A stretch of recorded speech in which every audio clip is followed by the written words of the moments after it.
Hello everyone, स्वागत है आप सभी का आपके अपने YouTube channel determination study platform में। आज की इस वीडियो में हम बात करने वाले हैं मैथ के पीवाईक्यू क्वेश्चन के बारे में, जो सीयूईटी एग्जाम के लिए बहुत इंपॉर्टेंट होगा। ठीक है, तो जितने भी क्वेश्चन आपके 2022 में पूछे गए थे प्रीवियस ईयर में, तो उन सारे क्वेश्चन का सॉल्यूशन मैं वीडियोज़ के माध्यम से देता रहूँगा। इस वीडियो में मैं कुछ सेलेक्टेड क्वेश्चन को लेकर के आया हूँ जो 2022 में पूछे गए क्वेश्चन हैं।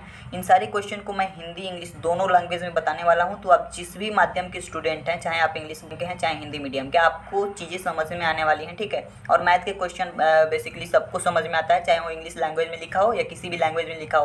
नंबर्स तो लैंग्वेज नहीं हो, नंबर का तो कोई लैंग्वेज नहीं होता है।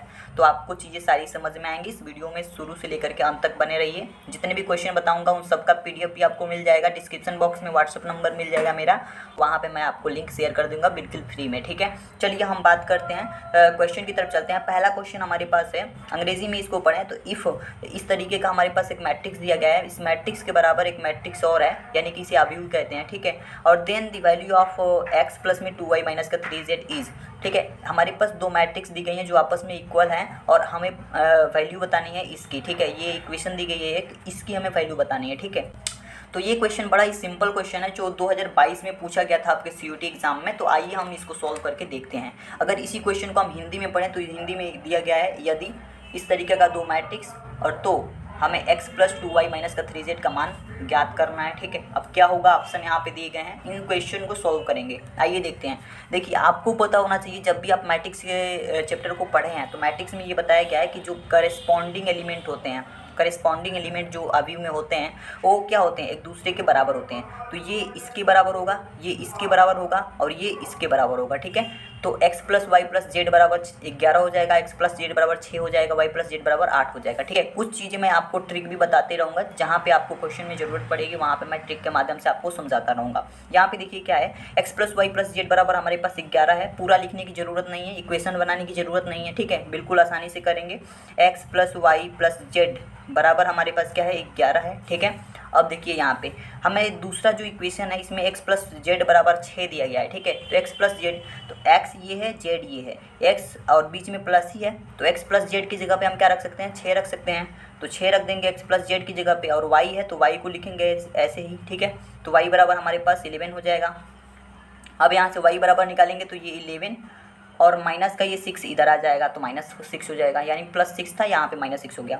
y बराबर आ जाएगा हमारे पास 5। ठीक है, इतनी सी बात समझ में आती है, यहाँ तक कोई दिक्कत नहीं होगी। ठीक है, नेक्स्ट हमारे पास है, आगे समझिए। आगे जब इसको सॉल्व करेंगे तो आप देखेंगे कि यह जो समीकरण मैंने लिया था, इसी समीकरण को फिर से मैं लूँगा। ठीक है, x प्लस वाई प्लस में z और बराबर में 11।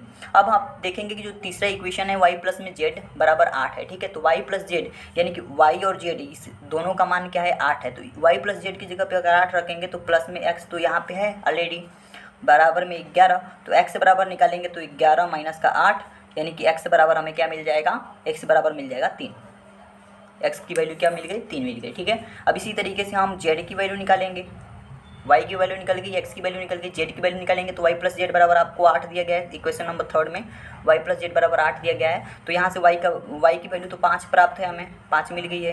तो z यहाँ पे रखेंगे बराबर में 8 और z की वैल्यू यहाँ से निकालेंगे तो 8 माइनस का 5, तो z बराबर आ जाएगा हमारे पास 8 में से 5 जाएगा तो 3 बचेगा। ठीक है, ये आ गया हमारे पास x y z की वैल्यू, ये x है, ये y है, ये z है। अब आपके पास एक इक्वेशन दिया गया है जैसे कि x प्लस में 2y माइनस का 3z, इसी का हमें वैल्यू बताना है। ठीक है, तो कैसे करेंगे, x की जगह पे x की वैल्यू पुट करेंगे, x बराबर 3 है तो 3 रखेंगे, प्लस में 2 है तो 2 रखेंगे, इंटू में y की जगह पे हम y की वैल्यू पुट करेंगे, 5 है तो 5 लिखेंगे, माइनस का 3 है तो 3, और z की जगह पे हम z की वैल्यू 3 है तो 3 पुट करेंगे। अब आसानी से इसको सॉल्व कर लेंगे, 3 प्लस में 10 हो जाएगा, माइनस का 9 हो जाएगा। ठीक है, 13 हो जाएगा माइनस का 9, यानी कि हमारे पास आंसर आ गया 4। ठीक है, तो ये जो 4 है ये आपका आंसर आ चुका है। ऑप्शन नंबर बी आपका बिल्कुल करेक्ट हो जाएगा। आशा करता हूँ आपको ये क्वेश्चन समझ में आ गया होगा। बिल्कुल आसानी से 2-3 बार प्रैक्टिस करेंगे ये क्वेश्चन बहुत आसानी से सॉल्व हो जाएगा। ऐसे जितने भी तरह के आपके एनसीईआरटी में ऐसे क्वेश्चन मिले आप उसको सॉल्व कर लीजिए। ये पीवाईक्यू का क्वेश्चन है, 100% कन्फर्म है कि ऐसे क्वेश्चन आपको देखने को मिलेंगे 2024 में। ठीक है, सेकेंड क्वेश्चन देखेंगे। सेकेंड क्वेश्चन हमारे पास है, the number of all possible matrices of order 2 into में 3 विथ एंट्री 0 और 1 और 2। ठीक है, तो यहाँ पे कह रहा है कि प्रविष्टि 0 या 1 या 2 के साथ क्रम 2 गुणे 3 के सभी संभावित अवयव की संख्या क्या है, ठीक है। तो ये हमसे पूछा जा रहा है। तो इस तरह के जितने भी क्वेश्चन आपको देखने को मिलेंगे उसमें सबसे पहले आपको ऑर्डर को देखना है, यानी क्रम को देखना है। यहाँ देखिए ऑर्डर इसमें क्या है, 2 गुणे 3 है। तो ऑर्डर जब भी आपके पास आ जाए, ऑर्डर दिखे जिस भी क्वेश्चन में, तो क्या है 2 गुणे का 3 है, ठीक है। तो 2 गुणा 3 ऑर्डर है। तो जब 2 रो है 3 कॉलम है तो इसमें कितने एलिमेंट बनेंगे, 6 एलिमेंट बनेंगे, ठीक है। 1 2 3 और 1 2 3, 2 रो हैं और 3 कॉलम है, ठीक है। इतनी सी चीज़ें समझ में आ गई कि 6 एलिमेंट बनेंगे इसमें जब 2 गुणे 3 है तो, ठीक है। तो ऑर्डर जब 2 गुणे 3 है तो ये इसमें 6 एलिमेंट बनेंगे। ये आपको इतनी चीज़ें समझ में आ गई हैं। अब इसमें कह रहा है कि इस एलिमेंट में प्रत्येक एलिमेंट की जगह पे ये 3 नंबर्स भरे जा सकते हैं, या तो 0 या तो 1 या तो 2, ठीक है। तो ये 3 तरह के, यानी 0 1 या 2, ये 3 नंबर्स आपको पॉसिबल हैं भरने के लिए। तो यहाँ पे 3 भरे जा सकते हैं, यहाँ 3, यहाँ 3, यहाँ 3, यहाँ 3, यहाँ 3, ठीक है। इस सब में आपके पास 3 3 भरे जा सकते हैं। तो 3 की पावर 6 लिख देंगे क्योंकि 6 बार 3 भरे जा सकते हैं, ठीक है। 3 होता है हमारे पास 729, ये आपका आंसर आ चुका है, ठीक है। तो ये आपका आंसर हो जाएगा 729, आपका आंसर हो जाएगा। ऑप्शन नंबर सी बिल्कुल करेक्ट होगा, ठीक है। अब नेक्स्ट क्वेश्चन की बात करते हैं। Next question 3rd number question हमारे पास है, इफ़ इस तरीके का एक मैट्रिक्स दिया गया है, इज स्क्यू सिमेट्रिक मैट्रिक्स, ठीक है। तो स्क्यू सिमेट्रिक मैट्रिक्स की बात कर रहा है। आपको मैं चीज़ें बताऊंगा, अभी समझ में आ जाएगा। Then value of AD BE plus में CF, ठीक है। इन सबको ऐड करना है, इनकी हमें वैल्यू बतानी है, ठीक है। आप समझिए यहाँ पे स्क्यू सिमेट्रिक की बात क्या है, जिसे हम हिंदी में विषम सममित अवयव कहते हैं। यहाँ पे देखिए इसका हिंदी मैंने क्वेश्चन लिखा है, यदि इस तरीके का एक अवयव है तो विषम सममित अवयव है, ठीक है। ये जो अवयव है ये एक विषम सममित अवयव है, तो हमें इसकी वैल्यू प्राप्त करनी है यानी बतानी है। चलिए इसको सॉल्व करते हैं। देखिए विषम सममित अवयव यानी कि स्क्यू सिमेट्रिक, ठीक है, स्क्यू सिमेट्रिक। तो अगर हम बात करें स्क्यू सिमेट्रिक की, तो इसमें जो है डायगोनल एलिमेंट क्या होते हैं, 0 होते हैं। इतनी सी बात आपको क्लियर कर लेनी है कि डायगोनल एलिमेंट इसमें क्या होते हैं, 0 होते हैं। डायगोनल का मतलब विकर्ण, एलिमेंट का मतलब अवयव, तो विकर्ण अवयव इसमें 0 होते हैं। तो विकर्ण की बात करें तो इसमें विकर्ण यही होंगे, ठीक है, आपने पढ़ा होगा। तो यहाँ पे देखिए ये विकर्ण है इसके, तो आप देखेंगे कि इन सभी विकर्ण का मान क्या होगा, 0 होगा। यानी कि इसकी बात करें A-1 की बात करें तो ये 0 रखेंगे तो हमारे पास A की वैल्यू मिल जाएगी +1, ठीक है। A-1 बराबर 0 रखेंगे अगर, यानी कि डायगोनल एलिमेंट क्या होते हैं, 0 होते हैं। तो इसके बराबर में अगर 0 रखेंगे तो A की वैल्यू हमें 1 मिल जाएगी। ऐसे ही आगे क्वेश्चन को सॉल्व करेंगे। तो नेक्स्ट हमारे पास डायगोनल है D-4, तो D-4 रखेंगे तो 0, D-4 बराबर 0 रखेंगे तो D बराबर हमारे पास +4 आ जाएगा। और ऐसे ही F-6 है और इसके बराबर 0 रखेंगे तो F इज इक्वल हमारे पास 6 आ जाएगा, ठीक है। तो इस तरीके से हमने देखा कि A, D और F के हमें मान प्राप्त हो चुके हैं, यानी कि इसका वैल्यू हमें मिल गया है।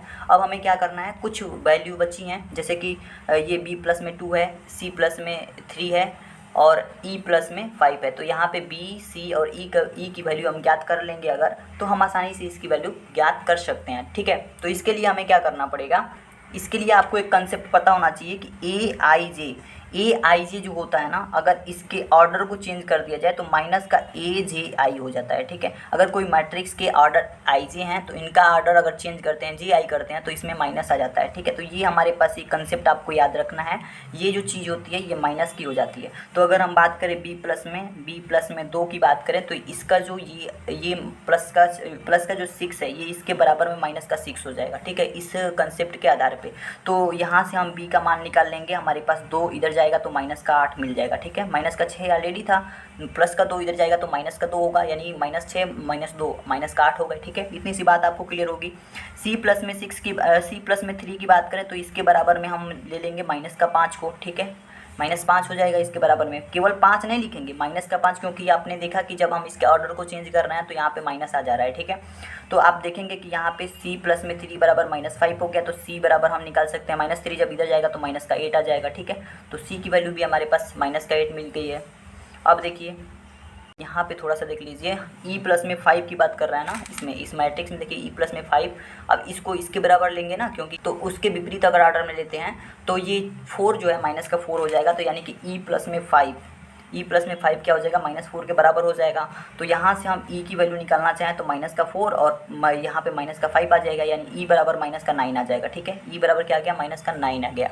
E का मान क्या हो गया, माइनस का 9 हो गया, यहाँ पे आपने देख लिया, ठीक है। अब हमें क्या वैल्यू ज्ञात करनी है, आप देखेंगे कि ADFBCE सबका मान हमने प्राप्त कर लिया है। अब हमें इसकी वैल्यू ज्ञात करनी है, यानी AD प्लस में BE प्लस में सी एफ की वैल्यू हमें ज्ञात करनी है। तो इसकी वैल्यू ज्ञात करने के लिए ए का मान क्या है, 1 है तो 1 रखेंगे, गुणे में डी का मान क्या है 4 है तो 4 रखेंगे, प्लस में बी का मान क्या है, बी का मान है -8 तो -8 रखेंगे, ई का मान क्या है -9 तो -9 रखेंगे, ठीक है। और फिर प्लस में क्या है सी है तो सी का मान है -8 तो -8 रखेंगे। फिर यफ है तो यफ का मान है 6 तो 6 रखेंगे। अब यहाँ से हम इसको सबका सिंप्लीफिकेशन कर देंगे, 1 4 हो जाएगा यहाँ पे, और ये प्लस माइनस क्या हो जाएगा, माइनस हो जाएगा, सॉरी यहाँ प्लस माइनस माइनस नहीं होगा, यहाँ प्लस ही रहेगा। 8 9 क्या हो जाएगा, 8 और 9 का जब मल्टीप्लाई करेंगे तो माइनस माइनस तो प्लस हो जाएगा, 8 9 72 हो जाएगा, 72 हो गया, और प्लस में 8 6 48 हो जाएगा तो यहाँ पे माइनस का 48 लिखेंगे, ठीक है।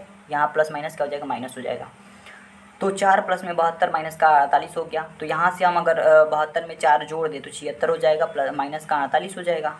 76 में से 48 को जब घटाएंगे तो हमारे पास 28 मिल जाएगा, और ये जो 28 होगा ये इसका आंसर होगा, ठीक है। तो इस तरीके से इस क्वेश्चन को करना है। थोड़ी सी बात ध्यान रखनी है कि स्क्यू सिमेट्रिक जो होता है इसमें डायगोनल एलिमेंट 0 होते हैं, और ए आई जे जब इसके ऑर्डर को बदलेंगे तो माइनस का ए जे आई हो जाता है, ठीक है। तो इस तरीके से ऑप्शन नंबर सी आपका बिल्कुल करेक्ट होगा। तो इस क्वेश्चन को थोड़ा सा ध्यान देकर के हल कीजिएगा, बहुत सिंपल ही होता है लेकिन थोड़ी सी प्रैक्टिस आपको करनी पड़ेगी, ठीक है। इस क्वेश्चन में थोड़ी सी प्रैक्टिस आपकी होनी चाहिए, नहीं तो थोड़ा सा घुमा करके अगर प्रश्न पूछ दिया जाएगा तो आप क्वेश्चन को कर नहीं पाएंगे, ठीक है।